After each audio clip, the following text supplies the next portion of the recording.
What if the real race in artificial intelligence was never about chips? Not NVIDIA, not the fastest GPUs, not export controls or supercomputers, but something far more fundamental and far more dangerous for America. People, because in the long run, technology doesn't win because of machines. It wins because of talent. And right now, one country is executing a 30-year plan that America is sleepwalking through. Before we go deeper, let me frame this as someone who works in law and public policy every day. When lawyers look at real power, economic, technological, geopolitical, we don't chase headlines.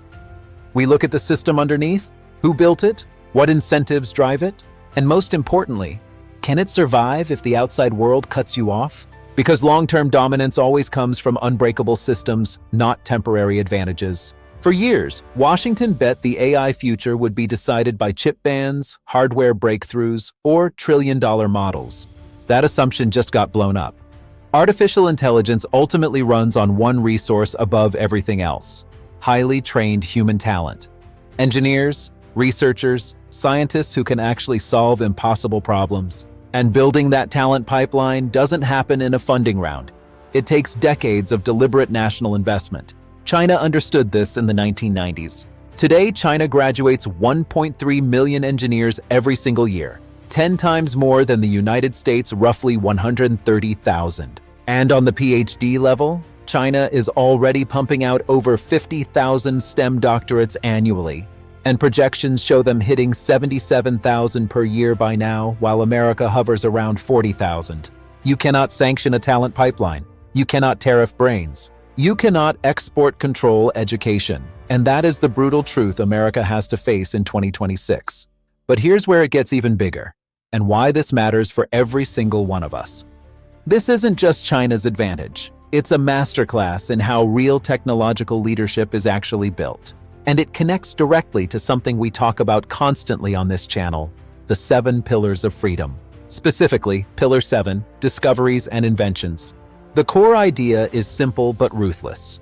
A nation that wants true independence cannot outsource its brainpower forever. You have to grow your own innovators, your own researchers, your own problem solvers. International collaboration is great. Ideas should cross borders. But when you become completely dependent on foreign talent, foreign students, or foreign supply chains for your most critical technologies, you hand your future to someone else. History is littered with empires that learned this lesson the hard way. That's why developing domestic human capital is non-negotiable.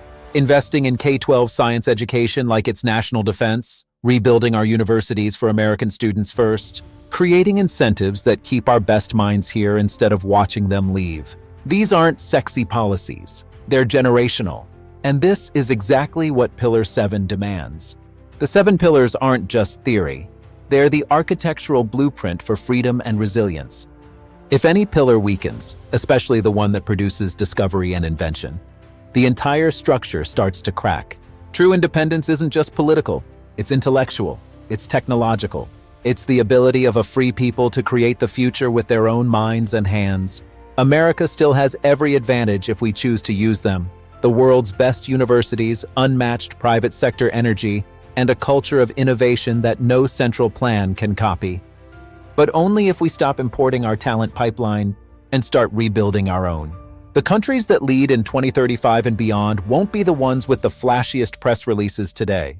They'll be the ones that quietly spent decades cultivating the deepest pool of homegrown talent. China made its choice. Now America has to make ours. If this perspective hit you, if you believe American innovation and freedom are worth fighting for, do 3 things right now. Smash that like button. It tells YouTube this matters. Subscribe and hit the bell. We're breaking down these systems every week. Share this video with one friend or family member who still believes America can lead. Because understanding the real game is step 1 to winning it. The talent race is on. Let's make sure America wins it. I'll see you in the next one. Freedom doesn't sustain itself. It must be understood, defended, and rebuilt, pillar by pillar.